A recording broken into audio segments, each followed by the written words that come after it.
Hvala na ovoj lijepoj najavi. Htio bih se zahvaliti prije svega profesorici Žerovuc što me pozvala da održim ovo predavanje koje će vam, nadam se, svima biti zanimljivo, biti korisno. Također zahvalio bih i društvu Igor Zabel za kulturu in teorio koja je omogućilo ovo predavanje, ovo online predavanje preko Zooma. Kada sam se pripremao zapravo za to što ću vam danas reći, onda sam se prisjetio negdje 1995. ili 96. godine kada sam bio negdje pri kraju studija ili sam bio apsolvent, kako mi je u ruke došla jedna vrlo zanimljiva knjiga koja mi je zapravo otvorila neke nove poglede kako promatrati same izložbe i koliko su zapravo izložbe važne za iščitavanje tijekova povijesti umjetnosti. Radi se o knjizi Brucea Altschullera The Avant-Garde in Exhibition, New Art in the 20th Century, koja je u svojih 13 poglavlja, dakle autor je u 13 poglavlja obradio 13 najvažnijih izložaba u razdoblju između 1905. i 1969. i zapravo je pokazao na koji način su izložbe mijenjale svijet umjetnosti, na koji način su izložbe obrazovale publiku i zapravo je pokazao metodološki na koji se način zapravo treba pristupati samim izložbama. Pretpostavljam da možda neki od vas tu knjigu znaju. Meni je bila iznimno važna, zato sam je se prisjetio pripremajući ovo predavanje i osjetio sam potrebu da vam ju pokažem, to je odnosno da vam ukažem na nju. Ja ću sada šerati screen, pripremio sam jednu relativno skromnu prezentaciju koja će ići uz predavanje. Evo, nadam se da je dobro, da svi vidite screen. Moje predavanje će također govoriti o novoj umjetnosti, kao što je i Altschuller tu govori isto tako o novoj umjetnosti. Međutim, ja neću govoriti o avangardama, nego ću govoriti o onome što je bilo važno za hrvatsku umjetnost, za hrvatsku kulturu, općenito, dakle o onoj umjetnosti i o onim izložbama koje su bile presudne za pojavu nekih novih umjetničkih obrazaca u Hrvatskoj i koje su bile bitne zapravo za novo pozicioniranje same umjetnosti u hrvatskom društvu u razdoblju između dva svjetska rata. Evo, zato sam i nazvao ovo predavanje Nova umjetnost pred publikom. Na početku bih vam želio reći dakle da ću govoriti o izložbama koje smatram iznimno važnima. Naravno, neki drugi povjesničar umjetnosti bi napravio možda neki malo drugačiji izbor, ali vjerujem da ću pokriti zaista sve one najvažnije izložbe kako bi vam ispričao tu priču o tome kako su novi umjetnički obrasci zaživljavali upravo na izložbama i na način na kako se zapravo publika mijenjala, pa je i bila spremna, evo mogu reći, i za neka iznenađenja tu pred kraj ovoga međuratnoga razdoblja. Ono što bih prije svega htio na početku reći, htio bih sad samo da vidim, htio bih podsjetiti na one važne izložbe koje su bile prije Prvoga svjetskog rata, jer želim da znate da je u pitanju jedan kontinuitet sazrijevanja i umjetničkih institucija i pozicije umjetnosti u samome društvu. To je počelo još 1898.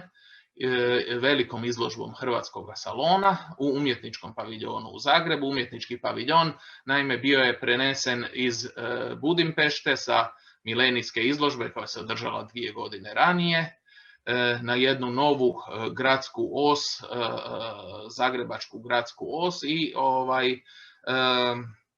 izložba Hrvatskog salona koju je otvorio Ban Kuen Hedervari bila je zapravo iznimno važna jer označava početak moderne umjetnosti u Hrvatskoj.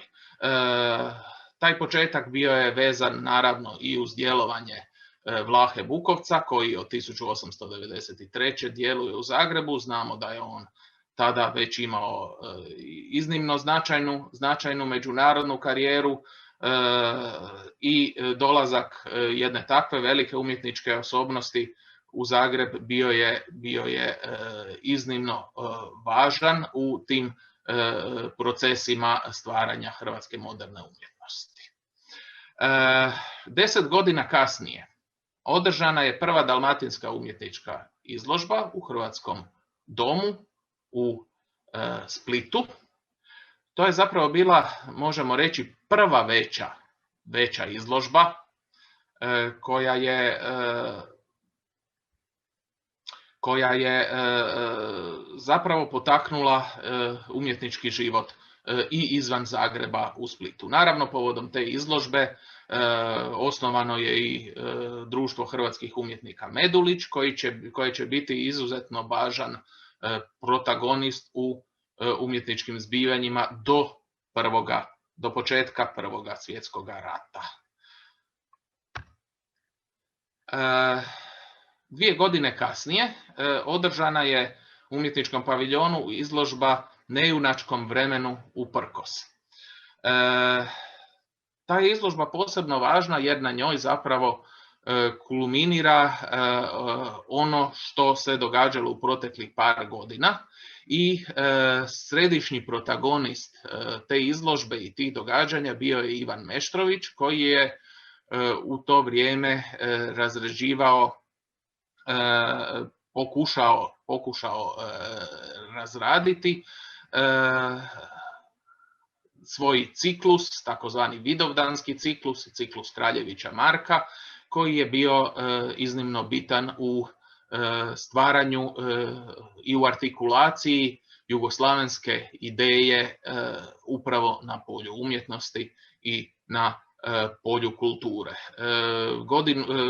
Početkom te 1910. odnosno krajem 1909.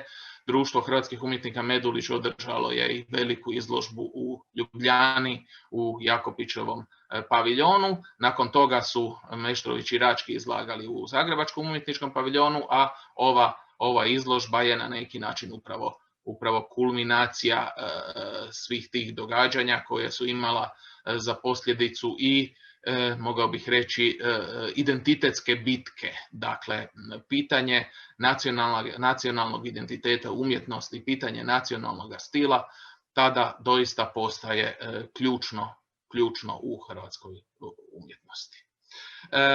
I sljedeća izložba na koju bih želio upozoriti je posthumna izložba Miroslava Kraljevića u salonu Ulrich u Zagrebu, održana 1913. Dakle, tada je Miroslav Kraljević preminuo i evo u salonu Ulrich su pokazana djela. Ta izložba je imala izrazito veliki odjek i bila je jako važna za ono što će se događati upravo u međuratnom razdoblju. Svi važni protagonisti međuratne umjetnosti tu su izložbu vidjeli. Jedan od njih je radio i portret za naslovnicu kataloga, kao što vidite, dakle to je Ljubo Babić. Ostali mlađi od Babića, koji su tada još bili studenti, pohađali su tu izložbu, bili su dakle na izložbi koja je ostavila iznimno veliki utjecaj na njih. Naime, o čemu se radi? Doista slike, grafike i crteži prikazani tada na toj izložbi bili su za Zagreb nešto novo.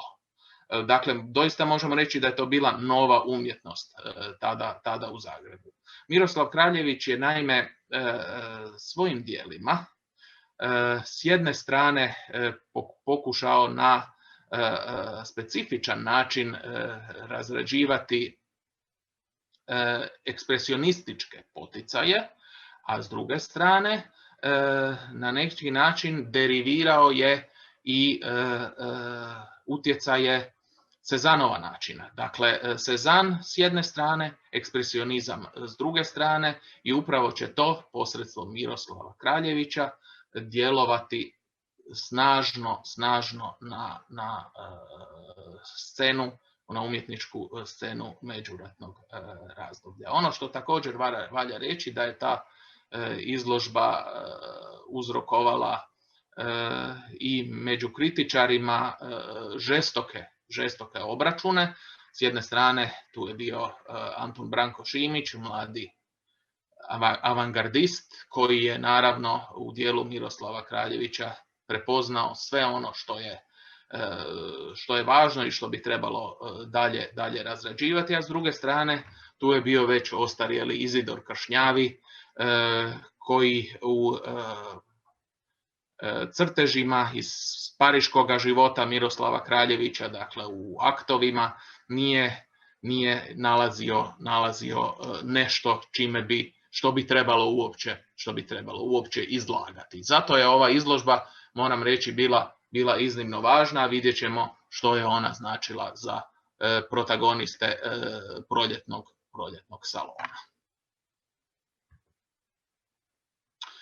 Kada govorimo dakle o izložbama u Zagrebu između dva rata, onda moramo prije svega usmjeriti pozornost prema dva izlagačka prostora. Dva izlagačka prostora koja su bila izrazito različita, naravno. Jedan je reprezentativan izložbeni prostor, to je bio umjetnički paviljon. Rekli smo da je dakle zgrada uz manje preinake prenesena sa milenijske izložbe održane u Budimpešti 1896. godine. I s druge strane imamo salon Ulrich kao jedan privatni prostor, kao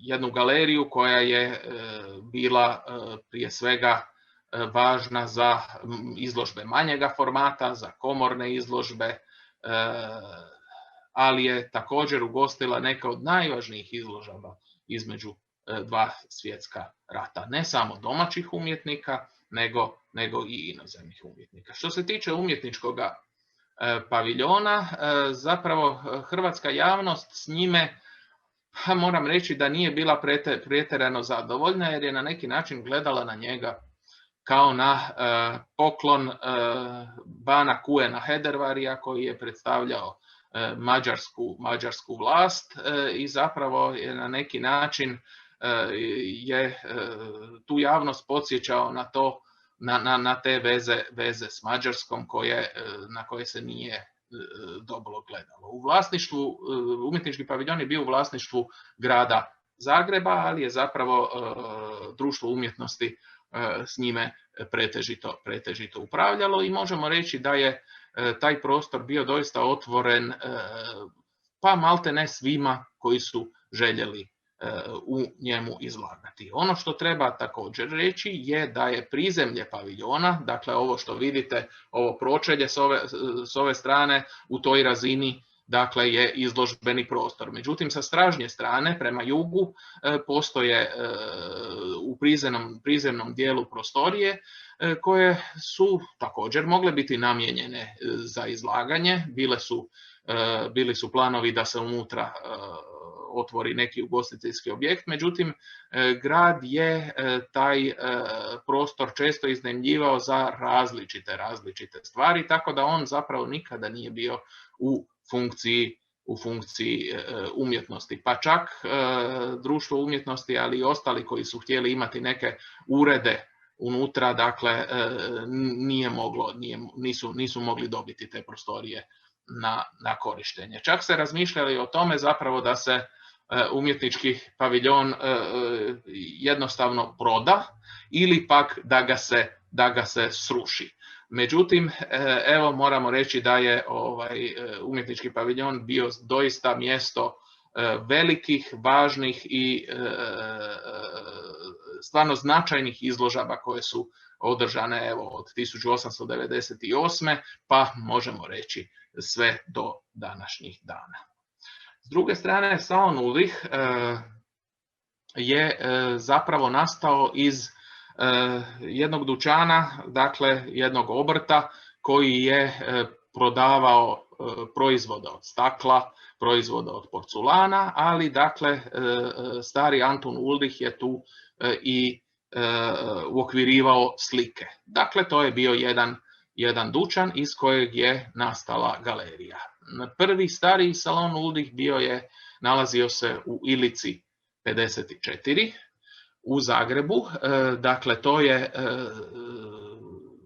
dio Ilice koji se nalazi zapadnije od križanja sa Frankopanskom ulicom i u trenutku kada je salon Ulrich počeo s radom, dakle 1910. godine, neki kažu da je počeo već godinu dana ranije, 1909.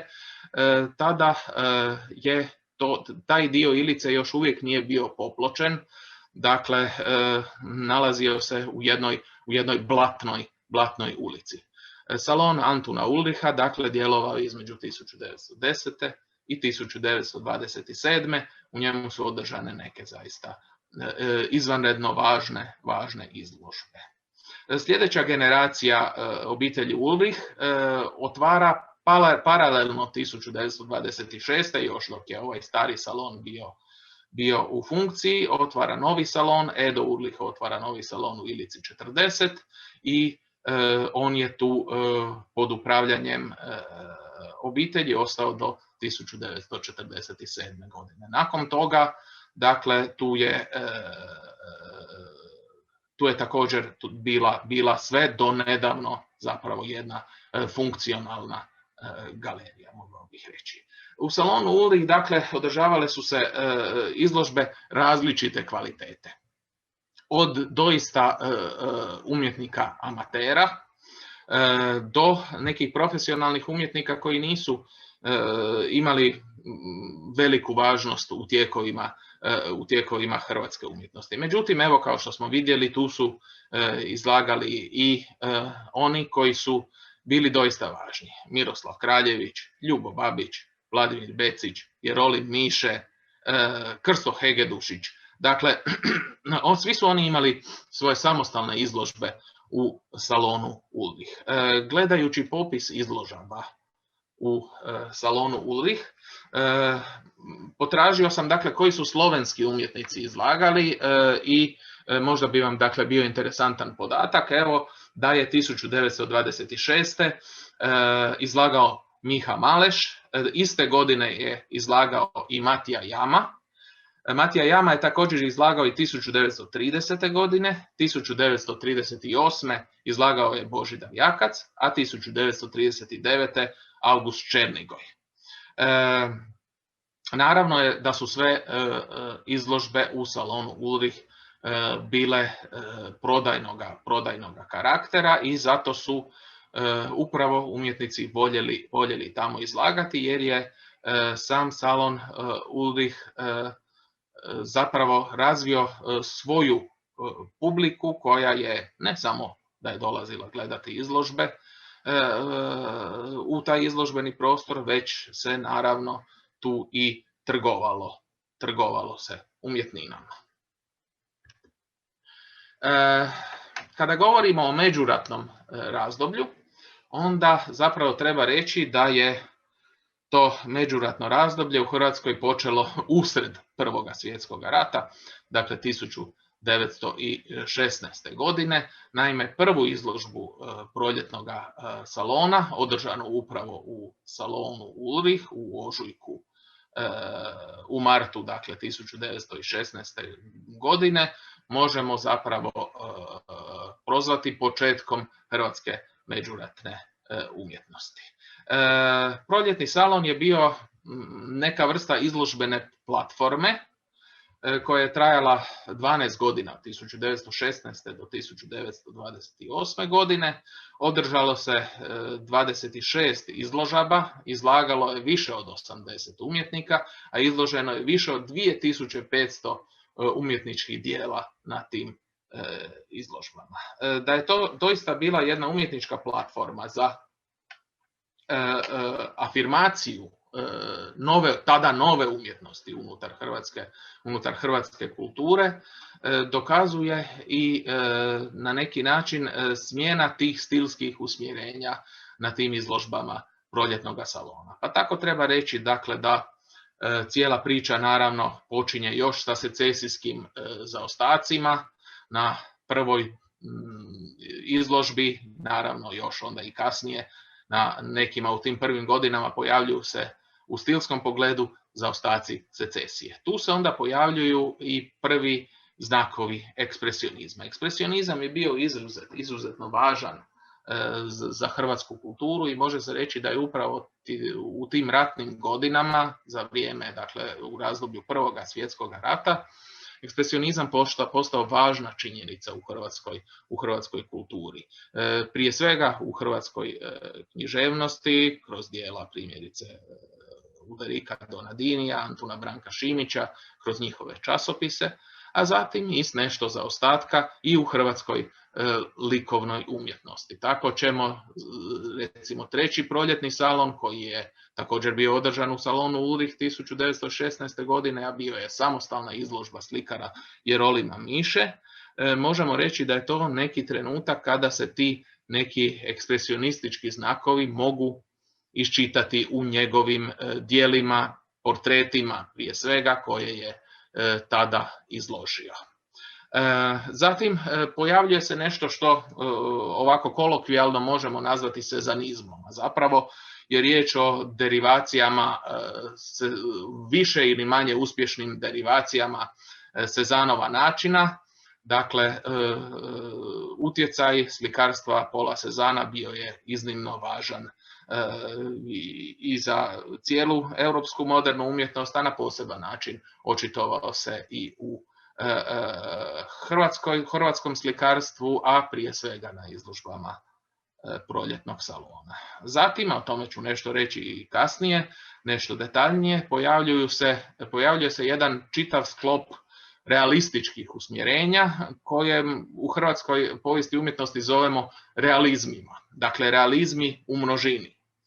Prije svega, u te realizme spadaju postkubistička stilizacija, koja se također javlja na izložbama proljetnog salona, a ponajprije preko slikarstva Save Šumanovića.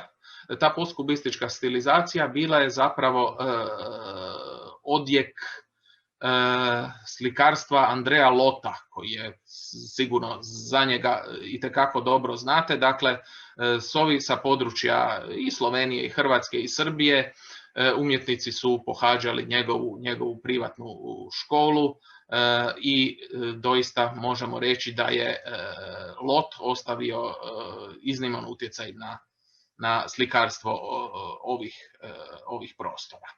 Zatim, tu je magični realizam kao utjecaj iz njemačkog slikarstva, zatim i neoklasicizam.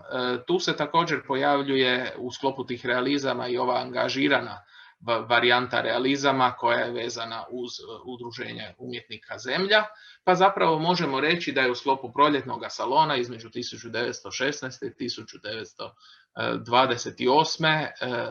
tih 80 i nešto umjetnika pokazalo doista sva ova važna usmjerenja koja će biti barem neko kratko razdoblje, a realizmi i ponešto duže dominantni u hrvatskom slikarstvu. Dakle, proljetni salon je služio za promociju onoga što stvarno možemo nazvati novom umjetnošću.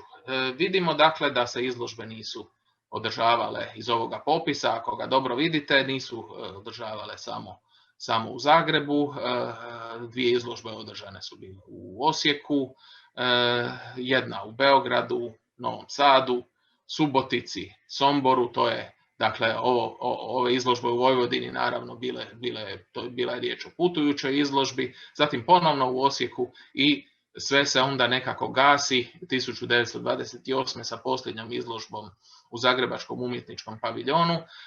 Mora se reći da je u tih zadnjih nekoliko godina Proljetni salon postao jedna revijalna izložba koja doista više nije bila ni na koji način uzbudljiva, koja nije osim toga odgovarala potrebama ondašnjega društva, jer vidjet ćemo i unutar posljednjih izložaba Proljetnog salona nastupe umjetnika koji su poslije bili članovi Udruženja umjetnika Zemlja, koje je nastojalo odgovoriti na doista velike društvene probleme krajem 20. i početkom 30. u Hrvatskoj.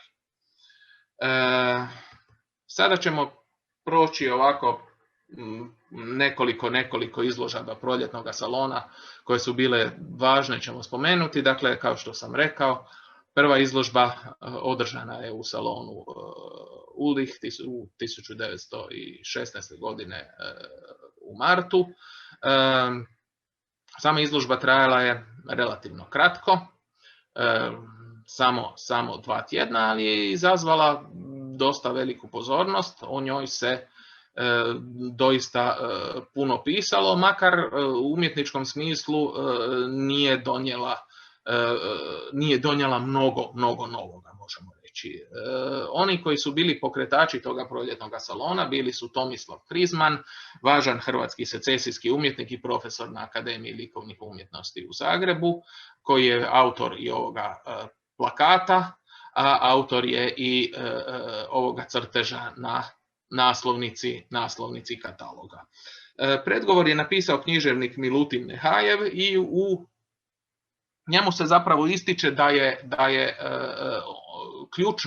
doista ključna stvar za te umjetnike koji su tamo izlagali, da su zakoračili u nešto novo. Dakle, govori se o potrebi pomicanja kamena međaša. Govori se o tome da treba hrvatsku umjetnost na neki način zaodjenuti novim ruhom, da je treba dati novi izgled. To su sve općenite modernističke postavke. Doista nema nekih specifičnih stvari, nema nekih proklamacija koje bismo mogli nazvati manifestnima, ali u tom trenutku, u ratnom Zagrebu, dakle 1916. godina, rat je ovdje.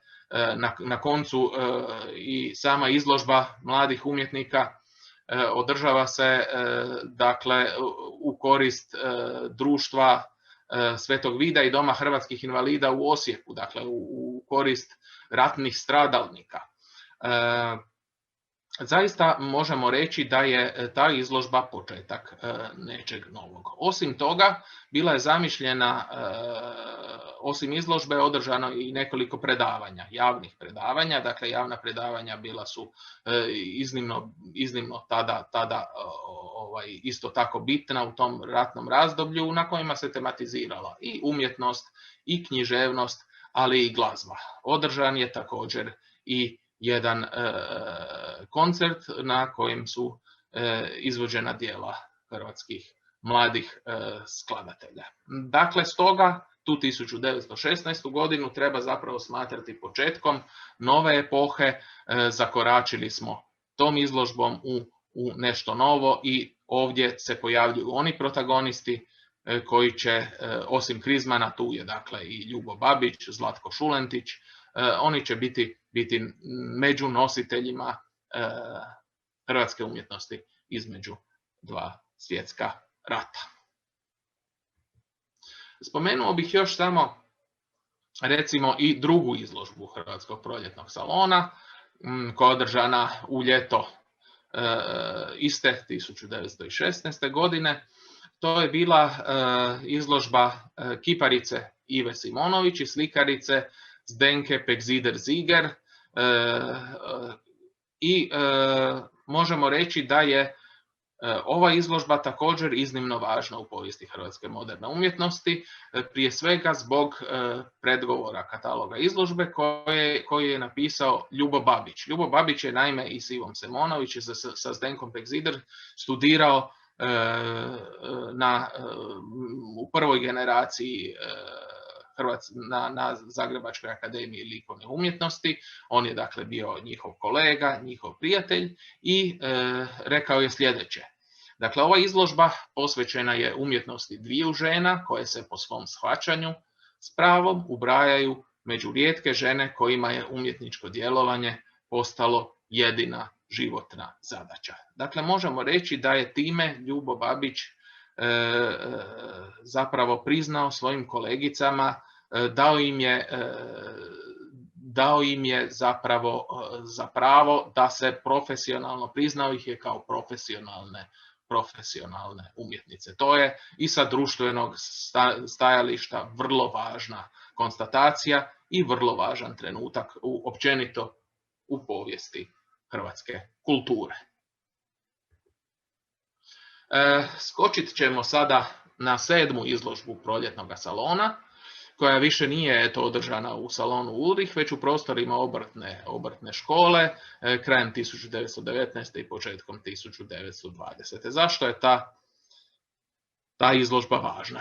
Pa prije svega zbog toga jer se tu pojavljuju mlađi umjetnici koji su još mlađa generacija od primjerice Ljube Babića i koji će donijeti mnogo toga novoga.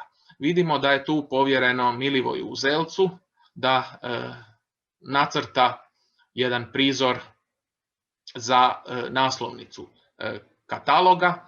Tada po prvi puta zajedno izlažu oni koji se u hrvatskoj povijesti umjetnosti zovu Praška četvorica, a to su Milivoj Uzelac, Vilko Gecan, Marijan Trepše i Vladimir Varlaj. Zašto Praška četvorica? Naime, svi su oni u jednom trenutku svoga sazrijevanja, svoga školovanja boravili u Pragu. Milivoj Uzelac nije bio, recimo, primjerice upisan uopće na Prašku akademiju, ali je primao privatnu pouku od profesora Jana Preislera, koji mu je čak nekada dopuštao da prisustvuje pri predavanjima na akademiji. Međutim, živjeli su svi neko doba svoga sazrijevanja u Pragu i zato ih zovemo Praškom četvoricom. Upravo će oni biti ti koji su donijeli u hrvatsko slikarstvo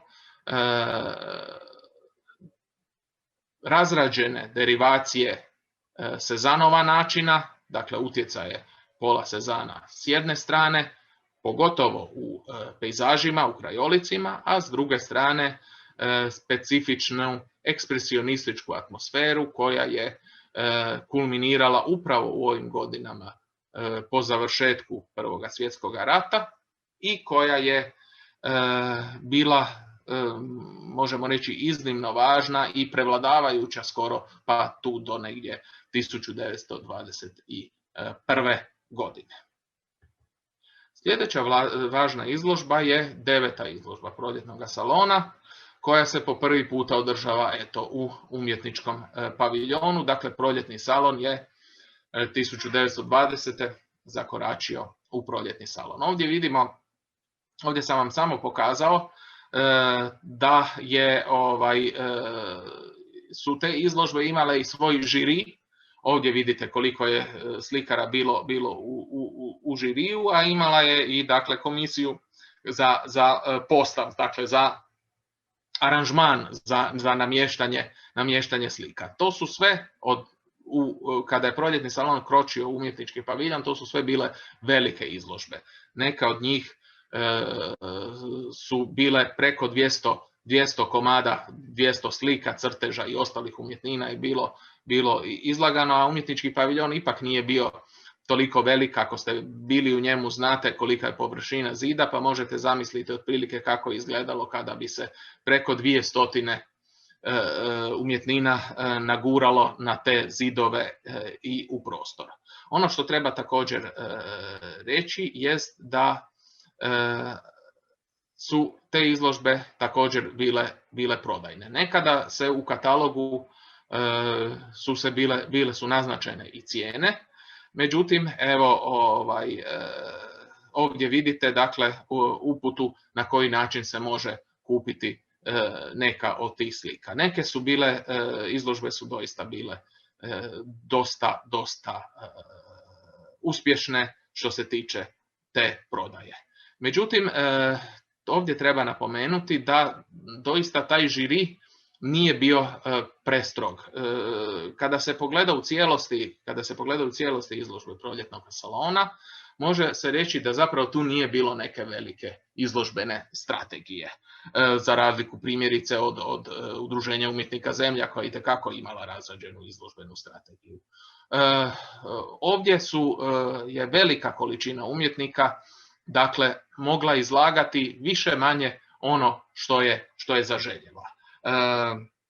U tom smislu proljetni salon, kao što sam već rekao, nije imao nikakvu vrstu manifesta. Program recimo je bio nešto što ih nije pretjerano interesiralo. Bila je riječ doista o platformi na kojoj su se mogle vidjeti sva ona usmjerenja koja će biti važna za hrvatsku umjetnost toga vremena i desetljeća koje je slijedilo. 11. izložba proljetnog salona bila je samostalna izložba Vilka Gecana. Ona je održana u umjetničkom paviljonu, bila je iznimno važna i bila je na neki način retrospektiva do tadašnjega Gecanovoga rada.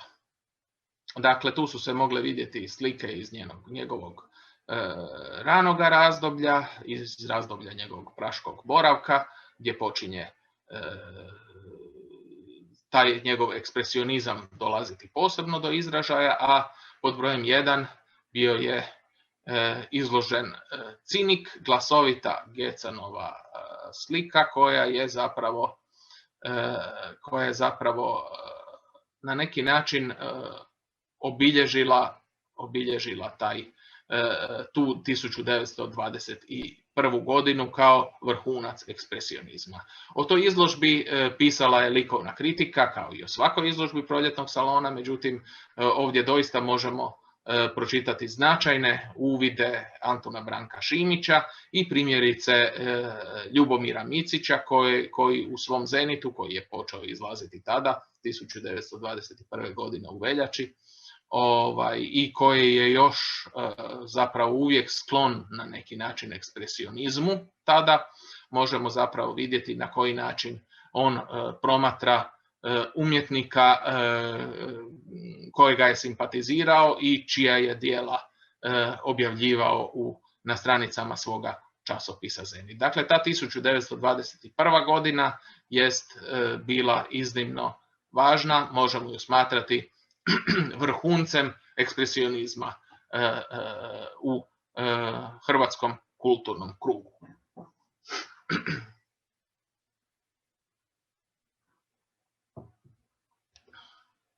12. izložba proljetnog salona, održana u 10. mjesecu oktobru, dakle 1921. Bila je jedna od najvećih. Dakle, osim onih koji su izlagali stalno i kontinuirano, a to je ova mlađa generacija predvođena i Praškom četvoricom, zatim i ona generacija koja je dio one generacije koja je započela proljetni salon, izlagali su i slovenski umjetnici. Vidimo da su to slovenski umjetnici različitih generacija. Dakle, Jakac, Jakopić, Klemenčić, Kos, Napotnik, Pilon, Tratnik, Šmitek. To su dakle umjetnici, i sami znate, različitih generacija i ono što možemo vidjeti da ovdje po ovom katalogu nije bila riječ o mnogo dijela. Također ovdje je naznačeno koja od tih slika je privatno vlasništvo, dakle koja nije na prodaju. Također možemo vidjeti dakle da su to i grafike, da su to i ulja, i pasteli, dakle i crteži. na potnike je izložio dakle čak i evo 3 skulpture. Bilo je to važno predstavljanje slovenskih umjetnika u Zagrebu, koje je i kod kritike dosta dobro prošlo. Čini mi se da je pozdravljeno i da je vrlo pozitivno ocijenjeno. Tako da smo na tom 12. proljetnom salonu mogli vidjeti hrvatske i slovenske umjetnike u jednom mogli bismo reći, jedinstvu. Evo, doista različite generacije, od Jakopića do Jakca. Toliko o proljetnom salonu. Sada bih spomenuo 2 važne izložbe. Riječ je o grafičkoj izložbi 6 autora, održana u salonu Ulrich 1926. i groteskama Otona Postružnika i Ivana Tabakovića, također na istom mjestu 1926. Pola godine kasnije. Zašto su te izložbe bile važne? Prije svega zbog toga što su opet ponudile nešto novo, nešto što do tada u hrvatskom kulturnom krugu nije bilo tako evidentno. Naime, bila je riječ o pretežito crtežima i grafikama spomenutih umjetnika, evo bilo ih je 6 na ovoj prvoj izložbi, a Postružnik i Tabaković na drugoj, koji su zapravo tematizirali scene iz svakodnevnog života. Bili su to prikazi pijanaca, prikazi tučnjava, prikazi dakle iz gostionica, bordela. Ono što je još Miroslav Kraljević negdje oko 1910. 11. i 12. Također crtao je prizore dakle iz pariškog likovnog života. Ovdje se ponovno tako nešto ponavlja kao odgovor na društvene probleme koji su tada postali izrazito izraženi, rekao bih. Sada, te izložbe bile su važne zbog toga što je riječ pretežito o umjetnicima koji će postati članovi Udruženja umjetnika Zemlja 3 godine kasnije. Ali bili su važni i zbog toga što je na tu izložbu, pogotovo na grafičku izložbu održanu u martu 1926. reagirao Miroslav Krleža. Miroslav Krleža već je tada bio neprijeporni autoritet što se tiče i pitanja umjetnosti. Njegove su se kritike čitale, njegovo mišljenje se uzimalo u obzir i mladi umjetnici su bili očekivali podršku Miroslava Krleže. Međutim, nisu je dobili. Miroslav Krleža napisao je izrazito negativnu kritiku ove grafičke izložbe, tvrdeći da je riječ o eklekticima koji samo na neki način preslikavaju inozemne utjecaje, evo tu na domaći teren, dakle da se time zapravo nije pokazalo ništa novo, da je riječ o jednoj izložbi eklektika. Nije to dobro sjelo naravno mladim umjetnicima kojima je Krleža doista bio i njegovo mišljenje bilo izrazito važno. Evo, to su dakle bile važne izložbe u salonu Ulrich.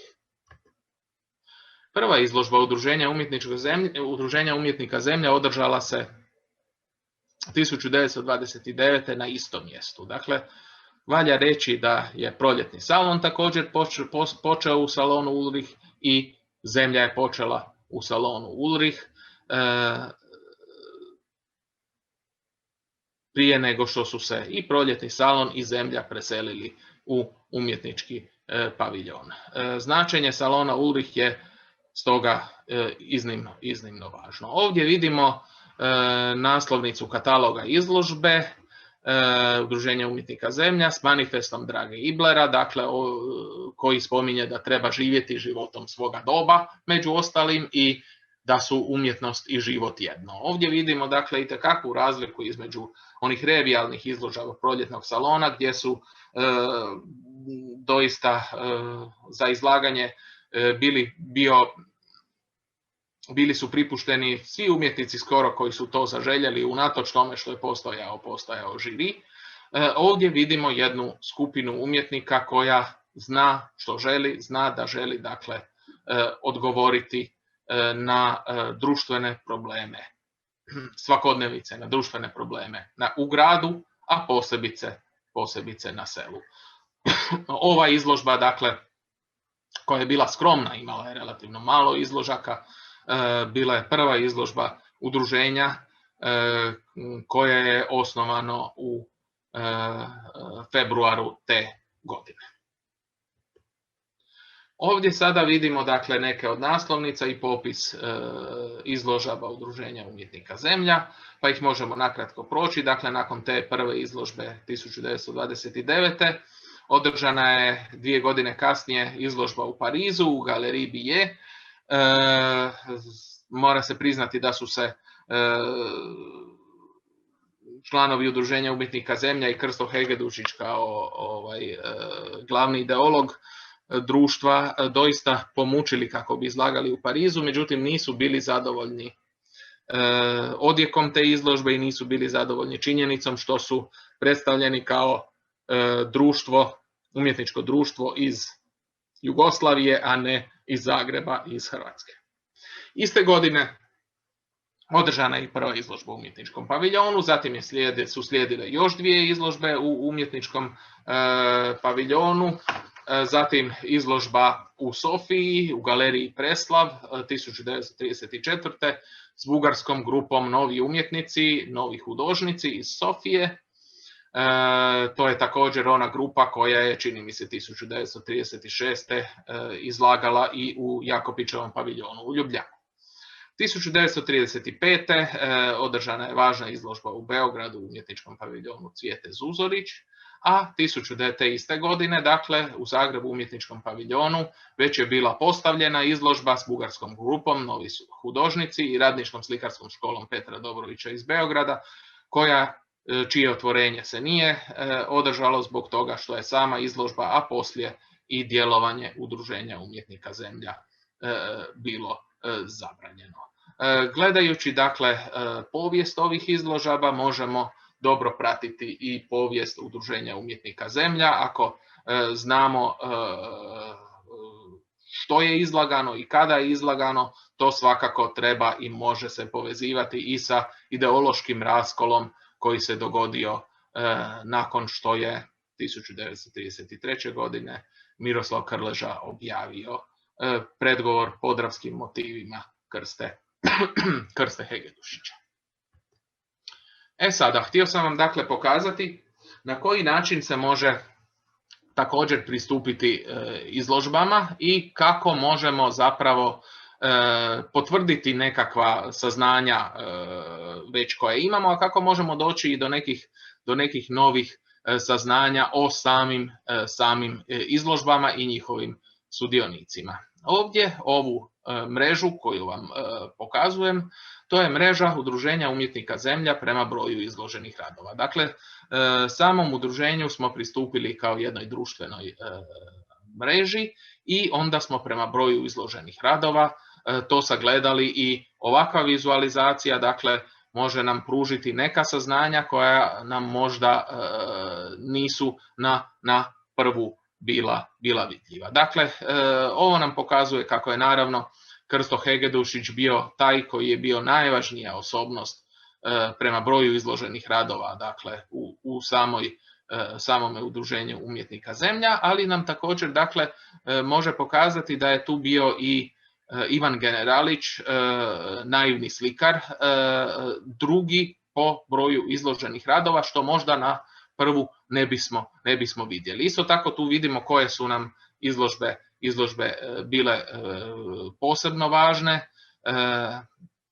Dakle, tu vidimo da je izložba koja je održana u Beogradu, koja je zapravo bila retrospektiva cijelog dotadašnjeg zemljaškog stvaralaštva bila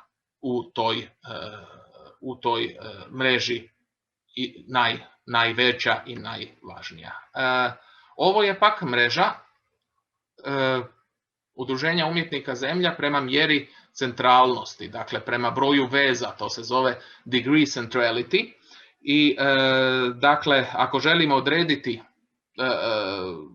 središnje aktere u toj zemljinoj mreži, one koji su zapravo najpovezaniji, koji se s obzirom na to da se nalaze u središtu aktivnosti u mreži mogu lako doprijeti do ostalih članova mreže, potrebno je upravo osvrnuti se na ovu mrežu centralnosti. Dakle, tu se opet Krsto Hegedushić pojavljuje kao najvažniji, ali 5. izložba održana u Zagrebu, evo, se pokazuje prema broju veza, dakle prema tom degree centrality iznimno važna. Ovo sam vam samo pokazao zato da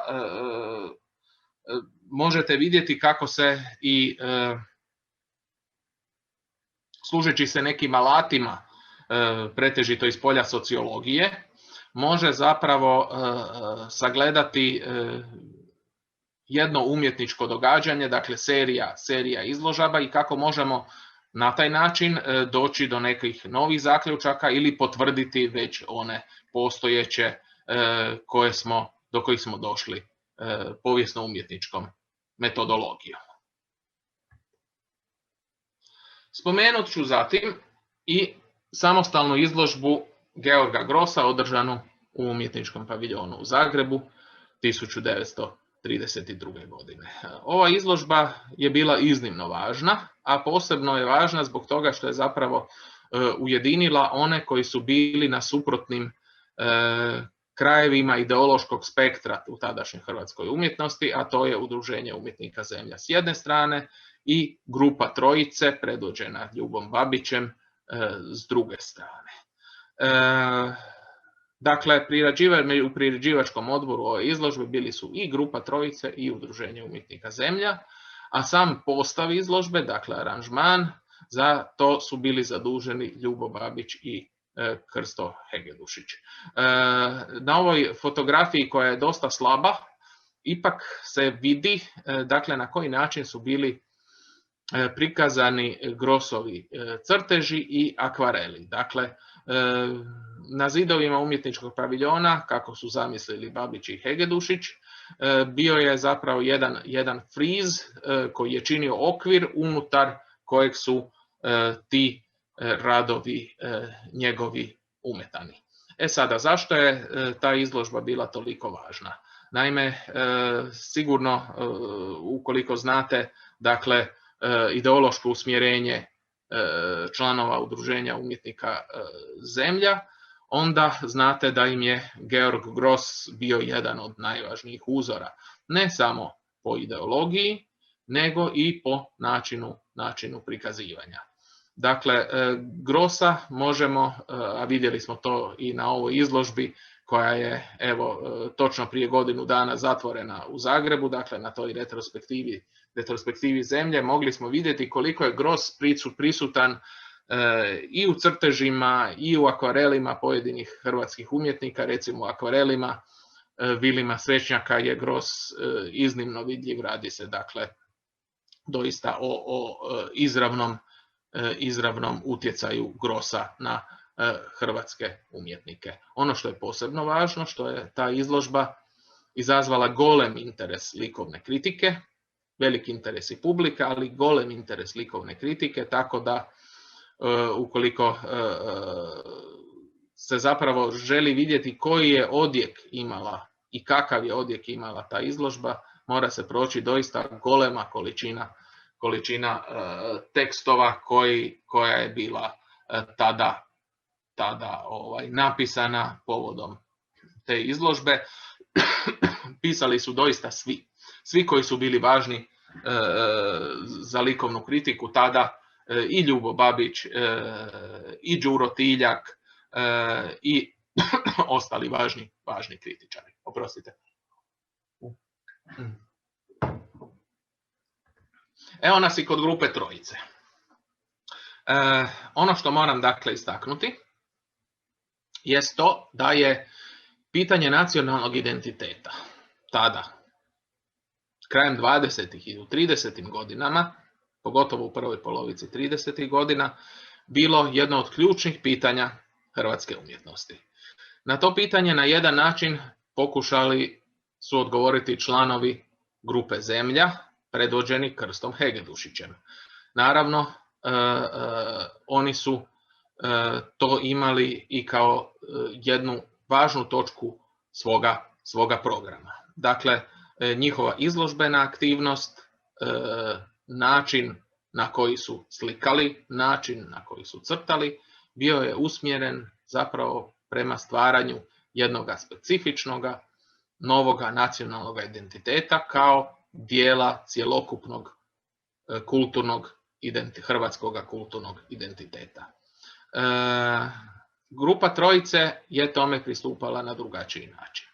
Dakle, oni su prije svega nastojali razrađivati pejzaž. Ljubo Babić napisao je nekoliko vrlo važnih teorijskih rasprava o tome još krajem 20. godina. Tijekom 30. godina te svoje postavke nastojao je sprovesti u djelo, slikajući s jedne strane pejzaž sjevernih hrvatskih krajeva, a s druge strane koji je bio prigušen u tonu, dakle u tonalitetu, a s druge strane pejzaž, dalmatinski pejzaž, primorski pejzaž koji je bio koloristički. Dakle, on je smatrao da se na taj način, primjenom prije svega boje, treba postići, prvo pokazati razlike između hrvatskog sjevera i juga, a zatim i postići ono što bi bio neki način hrvatski likovni izraz. On je to zvao našim izrazom. I zato on tih godina, a u tome će mu pomoći i Jeroli Miše i Vladimir Becić, pretežito slika pejzaže. Ovdje vidimo nekoliko naslovnica kataloga izložaba grupe Trojice, ali ono što sam posebno htio istaknuti, evo ovdje vidimo dakle koje su to izložbe bile. Dakle, prve dvije su održane u Zagrebu, treća također sa gostom Maxom Pechsteinom, onda dakle u Zagrebu također 1933. su gosti poljski slikar Vladislav Skočilaš, France Pavlovec i Antun Motika. Ista izložba dakle seli u Ljubljanu. Nakon toga šesta izložba održana u Sarajevu, sedma također u Zagrebu, gdje su gosti Bruno Bulić, Slavko Šohaj i nekolicina slovenskih slikara i grafičara. Osma je održana u Splitu, a deveta također u Zagrebačkom umjetničkom paviljonu. Ovdje vidimo dakle te izložbe koje su bile na neki način važne za doticaj slovenske i hrvatske kulturne sredine. Dakle, četvrta izložba održana u Zagrebu i kao što sam već rekao, na njoj je sudjelovao slovenski slikar France Pavlovec koji je završio akademiju u Zagrebu. Njegovi profesori bili su Tomislav Krizman i Vladimir Becić. Eto, upravo ti osobni odnosi su bili ono što je uvjetovalo neku vrstu suradnje, pa je eto tako upravo taj osobni odnos, vjerojatno s Becićem, uvjetovao i sudjelovanje tog slikara na izložbi u Zagrebu, a potom je ta izložba dakle bila preseljena u Jakopićev paviljon u Ljubljani. U Ljubljani su održana također i dva predavanja. Ljubo Babić je predavao o hrvatskoj umjetnosti, a France Stele o suvremenoj poljskoj umjetnosti, jer ne zaboravimo, poljski umjetnik Skočilaš također je sudjelovao na toj izložbi. Također France Pavlovec pojavljuje se i na devetoj izložbi održanoj u Zagrebu 1935. Dakle, taj odnos njegov sa grupom Trojice bio je, pretpostavljam, dosta važan i dosta dubok. Sedma izložba pak Dakle, Grupe Trojice održana je u Umjetničkom paviljonu u Zagrebu 1934. godine, a pod ovim naslovom Mlada slovenska grafika sudjeluju Božidar Jakac, Dore Klemenčić, Miha Maleš, France Mihelić, Veno Pilon i Maksim Sedej. Svi su oni više-manje izložili crteže i grafike, dok je Veno Pilon izložio jedno ulje, i ta izložba je u Hrvatskoj likovnoj kritici bila doista popraćena sa pozitivnim predznakom. Sada bližimo se već negdje, bilo je dogovora evo, da ovo predavanje traje 70 minuta, bližimo se negdje i kraju.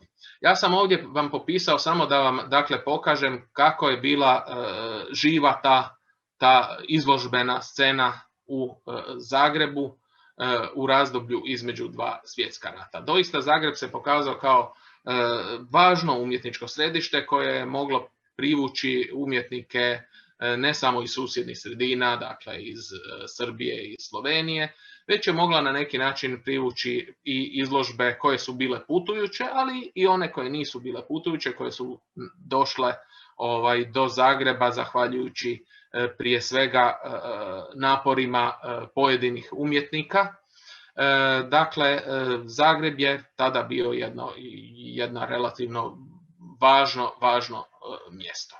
Evo ga, dakle 1918. recimo u salonu Ulrich je održana izložba Udruženja čeških grafičara.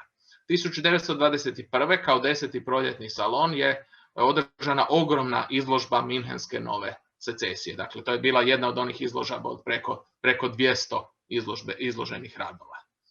1924. u Umjetničkom paviljonu gostuje značajno društvo likovnih umjetnika Manes iz Praga. 27. u salonu Ulrich je izložba suvremenih pariških majstora slikara. Ta izložba je posebno važna zbog toga jer ju je priredio Branko V. Poljanski, brat Ljubomira Micića, koji je zahvaljujući svojim vezama uspio okupiti doista respektabilnu količinu umjetničkih dijela, pretežito su to bili crteži i nešto akvarela. Ključnih protagonista pariške likovne scene, recimo od početka stoljeća pa do tada, do negdje toga doba, uključujući primjerice i Picassa. O tome se i pisalo u Hrvatskoj u likovnoj kritici, međutim nije tome posvećena vjerojatno tolika pozornost kolika je trebala biti posvećena. Dakle, to je bila 1927. 1928. velika putujuća izložba britanske umjetnosti u Umjetničkom paviljonu. 28. izložba čehoslovačke arhitekture. 30. izložba savremene francuske umjetnosti, putujuća izložba. 31. putujuća izložba njemačke savremene likovne umjetnosti i arhitekture, to je doista velika, značajna izložba koja je okupila sve ključne suvremene tada njemačke umjetnike, gostovala je i u Beogradu i u Zagrebu. Zatim u salonu Ulrich te iste godine izložba suvremene mađarske umjetnosti, zatim poljska grafika također, izložba suvremene francuske umjetnosti ponovno 1933. 32. kao što smo vidjeli bila je ona važna izložba Georga Grossa, a 1936. samostalna izložba Kete Kolvic u Umjetničkom paviljonu. Čovjek bi pomislio da će ta izložba imati recimo sličan utjecaj kao ona Grossova, međutim nije. Ta izložba nije imala takav odjek, dapače vrlo malo se o njoj pisalo. Nju je organiziralo Društvo likovnih umjetnica, koje se također zbog ideološkog identiteta Kete Kolvic također pri organizaciji te izložbe međusobno razišlo. Dakle, činjenica da je Kete Kolvic bila komunistica utjecala je na to da se i njezino djelo ne sagleda u Zagrebu 1936. na način na koje je to djelo zaslužilo. Na kraju, dakle, ovo predavanje završit ću samo sa spominjanjem izložbe Pola vijeka hrvatske umjetnosti, kojom se 1938. otvorio novi dom likovnih umjetnosti u Zagrebu, dakle, koji su često zvali i novim umjetničkim paviljonom. Prijepori koji su bili oko organizacije te izložbe, ali i oko gradnje same te zgrade, zapravo govore koliko je hrvatska umjetnička i kulturna scena bila razjedinjena tada. Naime, moramo znati da se nakon što je Udruženje umjetnika Zemlja zabranjeno 1935. i nakon što grupa Trojice nastavlja izlagati i nastavlja onu numeraciju izložaba sa 10. izložbom kao grupa hrvatskih umjetnika, moramo znati da se dobar dio članova Zemlje pridružio upravo toj grupi. Na koncu toj grupi se pridružio i Krsto Hegedušić, pa možemo reći da je u drugoj polovici 30. godina grupa hrvatskih umjetnika je bila ona koja se suprotstavljala utjecaju Ivana Meštrovića, upravo onoga koji je i autor tog doma likovnih umjetnosti, koji se tada zvao Kralja Petra I, velikog oslobodioca u Zagrebu, dakle, i koji je otvoren 1938. izložbom Pola vijeka hrvatske umjetnosti, na kojoj zbog tih prijepora nisu sudjelovali vrlo važni protagonisti hrvatske umjetničke scene međuratnog razdoblja. Evo, s tim bih završio. Nadam se da vam je, dakle, bilo zanimljivo. Nadam se da ste saznali nešto novoga, da ste potvrdili znanja koja ste već možda imali. U svakom slučaju zahvaljujem vam na pažnji. Najlepša hvala za predavanje, bilo je res imenitno in izčrpno in seveda še posebej hvala za ta odgovor na našo prošnjo, da bi slišali več o razstavljanju Slovencev na pomembnih razstavah v Zagrebu, kar je bilo tukaj res lepo predstavljeno in predočeno, kaj je bilo tisto, kar je bilo od slovenske umetnosti v Zagrebu razstavljeno. Peter, sad se ti predstavio ko se pojavljao na tim izložbama, ali da li bi ti mogao reći da je bio neki slovenački umjetnik koji je bio nekak više vidljiv od ostalih ili da bi čak mogao reći da je nekak popularan ili tak nešto? Pa zapravo, kada se ovako gleda u tom međuratnom razdoblju, mi ne pada na pamet da bi se neko izdvajao kao onaj koji je bio popularan. Naravno, za Jakopića su svi znali. Jakopić je bio veliko ime i u Zagrebu. Bili smo i razgovarali neformalno i prošli puta malo o tome kako je bio primljen kod nekih likovnih kritičara, ali Jakopić se kao ime često spominje. Ja mislim, morao bih provjeriti, čini mi se da ga čak u jednom tekstu spominje Krleža na nekoliko mjesta. Naravno, ne u najboljem svjetlu, ali spominje ga kao važnoga protagonista umjetnosti sa ovih prostora. Čini mi se, recimo, da će u poslijeratnom razdoblju, jer evo, nisam možda zaključio, naime, nakon Drugog svjetskog rata situacija se potpuno mijenja. Dakle, izložbe postaju doista nešto drugo. U prvim poslijeratnim godinama izložbeni program u Zagrebu je zapravo pod kontrolom partije, nije bilo nekih posebnih udruženja umjetnika koje bismo mogli, osim ovih oficijelnih udruženja, koje bismo mogli reći da su nastali zbog potrebe za zajedničkim djelovanjem. Prema tome, dakle, to je sigurno velika razlika između međuratnog razdoblja i poslijeratnog razdoblja. Ali recimo čini mi se da je u tom poslijeratnom razdoblju, recimo da je Božidar Jakac jedno ime koje se često spominje ovdje u Zagrebu i koje se u različitim kontekstima pojavljuje, ne samo i na izložbama, nego koje se često zapravo spominje. Ne mogu reći da je u međuratnom razdoblju da sam primijetio da se netko od slovenskih umjetnika posebno ističe. Evo recimo imali smo primjer da je Sava Šumanović, koji je bio važan srpski umjetnik, ali koji se i školovao u Zagrebu i živio u Zagrebu, on je zapravo postao dijelom hrvatske umjetničke scene, dijelom povijesti hrvatske moderne umjetnosti. Ne mogu reći zapravo da je na taj način neki slovenski umjetnik također postao, unatoč tome što ih je mnogo sudjelovalo na izložbama u Zagrebu i što su na kraju krajeva studirali, a o tome kolegica Vrečko puno zna, ne znam da li sam ju tu vidio, da li je Asta možda ovdje, ona o tome zapravo zna puno više od mene, iako sam čitao njezin doktorat i njezine vrijedne radove. Petar, možda još pitanje oko toga, oko tih krajina, ne? Jer znaš, za slovenačku umjetnost već su krajine jako bitne negdje na kraju 19. stoljeća, početkom 20. stoljeća.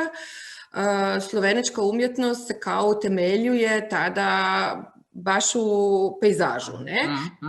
Kod vas to u to vrijeme nije tako, ne? Više je negdje secesija i historičko slikarstvo. Historijsko slikarstvo, tako je. Onda sa Babićem i njegovim razmišljanjima dođe do toga da se nekak i hrvatska umjetnost nekak vidi unutar pejsaža. Pa me zanima da li se to ikad komentiralo kao neka recimo veza ili kao neki utjecaj ili ne? Pa vjerojatno, evo kolegica Cimerman ima pitanja, ali prvo ću odgovoriti na ovo. Utjecaj teško, međutim ono što je logično, dakle kada se govori o identitetskom kompleksu unutar svake nacionalne umjetnosti, naravno da je pejzaž, dakle da su krajine, da su dakle krajolici, da je to ono što ima izuzetno važnu ulogu. U Udruženju umjetnika Zemlja to je dakle Podravina, dio na sjeveru Hrvatske, iz Podravine je Krsto Hegedushić rodom i naravno da je taj podravski pejzaž Krsto Hegedushić želio na neki način nametnuti kao nacionalni pejzaž cjelokupne hrvatske kulture. S druge strane, Ljubo Babić je tu bio, mogu reći, puno liberalniji, jer je shvaćao da postoji razlika između sjevera Hrvatske i juga Hrvatske. Dakle, možemo reći sljedeće. Tu se hrvatska i slovenska umjetnost razlikuju. Krajolici, pejzaži su važni u slovenskoj umjetnosti puno ranije. U hrvatskoj umjetnosti su oni cijelo vrijeme bili važni, naravno, ali taj identitetsku auru dobivaju tek 20.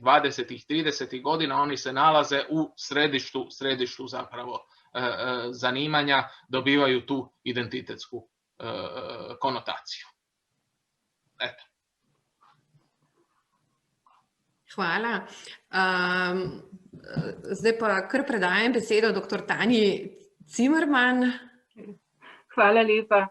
Dobar dan. Dobar dan. Hvala vam lepa za interesantno predavanje. Htjela bi vas pitati koje su bile ove figure koje omogućavaju ovu internacionalizaciju u 30. godinah. Imaju kontakte u slovanskim zemaljama, na Poljski, u Pragi i tako dalje, a i u Njemačkoj, u Južnoj Njemačkoj, Severnoj Njemačkoj, Franciji. Koje su ove figure za internacionalizaciju ove scene u Zagrebu? Pa evo, dakle, treba reći dakle, da u međuratnom razdoblju doista postoji samo nekoliko ljudi koji su dakle, razvijale i te međunarodne veze. Jedan od njih je stvarno sigurno bio Ljubo Babić. On je bio zapravo jedna od središnjih osobnosti međuratne hrvatske kulture. On je, kao što znate, bio i povjesničar umjetnosti. On je bio i kustos. On je bio na kraju krajeva minhenski i bečki đak. Dakle, čovjek koji je doista razvijao kontakte. Mnogo ovih izložaba koje sam ovdje spomenuo su doista bile putujuće izložbe. Te izložbe su dakle dolazile posredstvom i društva umjetnosti koje je bilo krovna neka vrsta institucije koja je zapravo bila zadužena i za takve stvari. Naravno, politički utjecaj je tu bio velik. Prije svega moram spomenuti ravnatelja Francuskog instituta u Zagrebu, Raimona Varniera, koji je bio izrazito važan. Osim što je bio dakle, ravnatelj Francuskog instituta, on je bio i predavao na Filozofskom fakultetu u Zagrebu i doista je bio čovjek koji je pratio hrvatsku umjetničku scenu, koji je promovirao hrvatsku umjetnost i izvan granica, prije svega Udruženje umjetnika Zemlja i Ivana Meštrovića. Dakle, on je sigurno imao itekako ulogu, a i preko ambasade u Beogradu, u dovođenju ovih izložaba i u Zagreb. Dakle, da ne bi samo ostalo na Beogradu, on je zasigurno kod ovih izložaba francuske umjetnosti imao veze i o njihovu dovođenju u Zagreb. Naravno, sve su to bile osobne veze. To su bile osobne mreže. Kao što je Ljubomir Micić imao široku osobnu mrežu kontakata, mrežu poznanstava, imali su je i ovi važni protagonisti hrvatske umjetnosti, prije svega Krsto Hegedushić, po svojoj komunističkoj liniji, rekao bih, dakle, i Ljubo Babić s druge strane po ovoj svojoj građanskoj liniji, po liniji jednoga etabliranog profesora akademije, povjesničara umjetnosti i cijenjenoga slikara. Hvala vam lijepa. Molim, hvala vama na pitanju.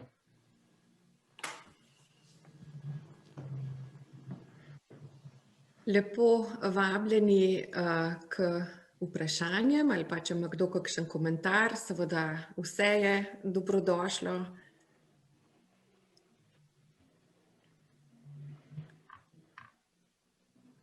V bistvu se lahko samo priklopite, izklopite pač to funkcijo tiho in na ta način se samo vključite in pač poveste vprašanje ali mnenje. Jaz imam eno vprašanje, lahko v slovenščini, mogoče sem preslišala, ampak kakšen pa je bil način funkcioniranja paviljona, iz kje so se financirali oziroma se ve, recimo kot za Jakopičev paviljon, kakšni so bili procenti od razstavljanja oziroma kdo je bil tisti, ki je dejansko upravljal finančno plat te zgodbe? Dakle, za razliku od vas, nisam išao tako duboko u istraživanje tih financijskih. Ja vjerujem da postoji neke kolege koji su to puno bolje od mene istražili. Paviljon je bio u vlasništvu grada pod upravljanjem Društva umjetnosti. Dakle, grad je bio onaj koji je bio u vlasništvu umjetničkog paviljona. On je iznajmljivao, to sam rekao, ono prizemlje dolje koje je bilo ispod prostora za izlaganje. Ono je služilo za različite namjene. Tamo je bilo skladište, tamo su bila smještena djeca koja su ostala bez doma jedno vrijeme. Dakle, ratna siročad je tamo bila smještena i živjela jednostavno dolje u tim prostorijama. Ali, dakle, nisam ovako na ovaj način detaljno, kao što ste vi napravili sa Jakopićevim paviljonom, doista ne bih vam sada točno znao odgovoriti na to pitanje. Svakako je sigurno dio od prodanih umjetnina išao i za održavanje samoga prostora. to svakako, ne. Hvala. Molim. Mogoče samo v pojasnilo, ko se pač pogovarjamo, pač naletimo na to, da tudi dr. Prelog omenja, da nekaj delamo in tako naprej. V bistvu gre za to, da tak isti seminar, kot je letos, je bil narejen lansko leto in izdelki študentov so bili dobri do te mere, da zdaj to poskušamo predelati v publikacijo. In sicer tam se raziskuje Jakopičev paviljon in v tem prihajajo ti podatki, o katerih je bilo zdaj govora, kjer se v bistvu zelo natančno nekako poskušamo pač ukvarjati tudi s tem, kako je paviljon deloval, kdaj je pod upravo recimo mesta Jakopiča, kdaj Narodne galerije in kakšni so tudi finančni tokovi, kjer se recimo potem tudi vidi, koliko odstotkov od prodaje se je recimo pri določenih razstavah, pač koliko je pobral organizator in podobne stvari. Evo, ja takve detalje stvarno ne znam, ali recimo za salon Ulrich postoje takvi detalji u monografiji koju je kolegica Žarka Vujić, koja je povjesničarka umjetnosti i muzeologinja, objavila 2009. upravo o salonu Ulrich. Dakle, tu se točno lijepo vidi koliko su koštala koja djela, koliko ih je prodano, koliko je koja izložba zapravo bila na taj način uspješna i koliko je sam vlasnik ulagao u iduće izložbe. Zbog toga se mora reći da je sam vlasnik, dakle, salona Ulrich bio, da je on morao, dakle, puštati izložbe i nekih umjetnika koji možda nisu bili toliko umjetnički vrijedni, ali su jednostavno svake godine morali izlagati da bi prodali određenu količinu slika, da bi ljudi došli, kupili, odnijeli ih doma, objesili na zid, i da je jednostavno to omogućavalo onda izlaganje ovih drugih koji su možda bili umjetnički vrijedni, ali nisu toliko prodavali slika. Iz toga što si ti predstavio, koji su Slovenci izlagali u Zagrebu, ja mislim da su većinom i oni nekako razmišljali da bi tamo bila neka klijentela koja bi možda nešto kupila, jer takve izložbe koje su bile spomenute recimo u salonu Ulrich kao Maneš, Jama, Jakac, to su sve umjetnici koji su radili na izložbama na kojih bi se što više prodalo. Pa me zanima da li ti možda znaš da li su oni prodali nešto u Zagrebu ili recimo da li se setiš da li su možda i neke zbirke u kojima se ti sreo kod vas radove slovenačkih umjetnika? Pa zasigurno su nešto i prodali. Ja bih sada trebao doista, evo, nisam se pripremio da pogledam recimo koji je broj slovenskih umjetnika u recimo zbirci Moderne galerije. Dakle, tih govorimo upravo o međuratnom razdoblju. Dakle, to doista ne znam. Ima ih zasigurno. Možda Asta, možda kolegica Vrečko to zna bolje od mene, ali oni su zasigurno prodali, jer Ulrich ih ne bi izlagao da oni nisu nešto tada tamo prodavali. Zasigurno ne bi ponovio izložbu Matije Jame za 3 godine. Ne bi ga ponovno izložio, a da nije nešto bilo prodano. Prema tome, u svakom slučaju vjerujem da su i te izložbe imale neki financijski uspjeh i za samoga umjetnika, a i za samog galeristu. So prodali v Zagrebu kar nekaj. V Moderni galeriji je kar precej del od slovenskih umetnikov, od impresionistov, potem tudi poznejših, imajo kar tudi Stupice, recimo, Pavlovca, Kopvalsona in to, kar se je razstavljalo z grupo Trojice. Potem pa recimo na teh poznejših razstavah hrvatskih umetnika isto sproti se je kupovalo Mušiča, recimo. Tako da nekih je v zbirki. Tako da mislim pa, da tudi na teh drugih, Urlih je tudi prodajo kar veliko. Hvala, Asta. Še eno vprašanje se je priglasila dr. Zimmermann. Imam još jedno pitanje u vezi. U 30-ima u Americi, u Franciji počinje se ovaj diskurs o pomiku od avantgarda k ovim konzervativnim realističkim umjetnicima i u Francuskoj se kaže retour à l'ordre. Ima ovog i u ovima krugovima u Zagrebu, Ljubljani i tako. Da. Ima svakako, dakle, to su ovi realizmi o kojima sam govorio, dakle, koji se već u 20. godinama, taj povratak redu, kako mi to zovemo, dakle, povratak redu ide svakako, vrlo se jasno to može primijetiti. Dapače, realizmi zapravo su središnja poetika, umjetnička poetika hrvatskog slikarstva 20. godina, a i prve polovice 30. Upravo taj različite vrste realističkog pogleda na svijet. Kada govorimo o avangardama, teško je kao Bruce Altschuler pisati na ovim prostorima povijest umjetnosti kroz povijest avangardi. To je gotovo nemoguće. Tu doista imamo samo nekoliko izuzetaka koje možemo smatrati pravim avangardama. Evo, 100. je godišnjica Zenita, upravo prije mjesec dana zapravo bila i obilježena. Čeka nas i jedna velika monografija koja izlazi u Beogradu posvećena Zenitu i onda zapravo možemo vidjeti da je Zenit s jedne strane bio doista ono što možemo nazvati avangardom. Ali s druge strane, on je, kao što svi znate, imao itekako nacionalistički,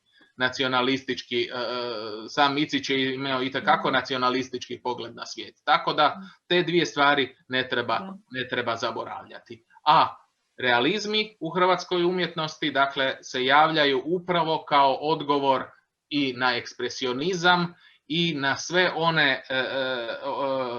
one odjeke avangardi koje smo mogli pratiti još recimo od 1910. pa sve negdje do 1920. 21. u hrvatskoj umjetnosti. Dolazi do tog konzervativnog povratka redu koji onda traje i zapravo dominira hrvatskom umjetnošću. Hvala vam. Molim. U ovim prostorima mogli bi reći da se mi isto kažemo povratak redu, vrnite u kredu recimo, ali nikad nije bilo nereda, veoma je retko da se nešto dogodi kod nas što bi uopšte mogli proklamirati kao da je nešto bilo izvan realizma ili nekih varijacija realizma. Tako da što se više dogodi je samo to da se nekak ljudi obraduju, da je sada svuda da su došli do pameti i da se opet proklamira realizam kao nešto dobro i tako. Tako da, to je stvarno neka specifika možda ovih prostora. 39. u Zagrebu je imao izložbu i Černigoj, ali ja si mogu predstavljati da je to nešto slično što je imao u Jakopićevom paviljonu i to nisu bile neke avantgardističke stvari, nego više realističke slike. Tako je. Da? Da, sigurno to nije bilo ništa što je, koliko ja znam i koliko se sjećam i kritike, to su bile slike, ne realističke, nije to bilo avangarde. Dobro, onda možda da idemo prema kraju sa nekim pitanjima možda oko toga šta se onda dogodi kasnim 30-ima. To što možemo primetiti u Sloveniji je da nekako ne samo da se ljudi raduju stvarima u smislu return to order, nego i da ono što je jako popularno je događanje u Njemačkoj, gdje je puno protagonista i umjetnika i kritika nekak se zalažu za to da se i kod nas primi ideje u smislu proglašivanja stvari za nekak entartete kunst i tako, ne? Pa me zanima... Pa, u Hrvatskoj zapravo to nije bilo toliko naglašeno. S obzirom na to da do početka, dakle, i do proglašenja nezavisne države Hrvatske, zapravo glavni protagonisti Ljubo Babić, onda Miroslav Krleža, kojega se unatoč tome što je doživljavao napade i s jedne i s druge strane, i sa strane dogmatske ljevice i sa strane desnice, on zapravo sa svojim razmišljanjima drži jednu liniju koja je zapravo dosta uvažavana. Teško da bi se moglo reći da je sada netko htio proglasiti Tartaljin autoportret iz 1916. godine kao entartete kunst. Dakle, toga zapravo nije bilo.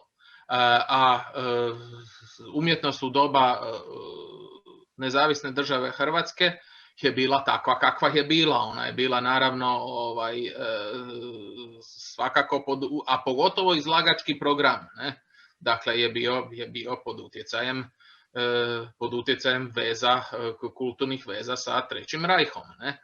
I bio je jednostavno izložbeni program je bio programiran na taj način. S jedne strane postojali su, dakle, umjetnici koji su ostali u Zagrebu i koji su izlagali na tim izložbama, redovitim godišnjim izložbama umjetnika nezavisne države Hrvatske, a bilo je oni koji su naravno otišli u partizane i tamo su počeli stvarati neke vrlo važne stvari koje će biti važne, dakle, za ono poslijeratno razdoblje. Ja osobno tu ne vidim ništa pretjerano, naravno, uzbudljivoga u tome.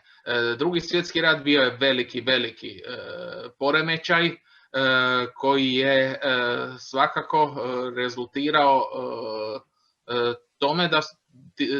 time da su pojedini umjetnici doista bili prisiljeni, da bi sačuvali živu glavu, jednostavno sudjelovati u kulturnom životu nezavisne države Hrvatske. I tu nema ništa čudno, niti ništa, jednostavno ništa neobično. Što se tiče samih izložaba, ovo poslijeratno razdoblje postaje vrlo interesantno u trenutku kada se situacija malo popušta, 50. godina, postaje situacija vrlo interesantna, 60. godina naravno pogotovo, kada imamo onda na kraju i potpuno otvaranje prema zapadu.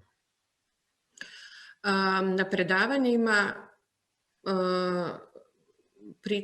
pričali smo o nekim primjerima između ratnih izložba, kao njemačka moderna umjetnost ili Wilhelm Busch ili recimo gledali smo i film kako se stvaraju izložbe. Mm-hmm. To što ja nisam baš znala obrazložiti je kakva je bila recepcija tih izložba u Hrvatskoj. Oprosti, ovih međunarodnih izložbi? Izložba, znači, bila je 1942. u Zagrebu je bila velika izložba moderna njemačka skulptura. Da, o tome govoriš, dobro. Dakle, recepcija je bila zapravo jedina kakva je mogla biti. Dakle, kulturni život u Zagrebu ne prestaje. Ljudi i dalje idu na izložbe. Ne? Ljudi i dalje pišu o izložbama.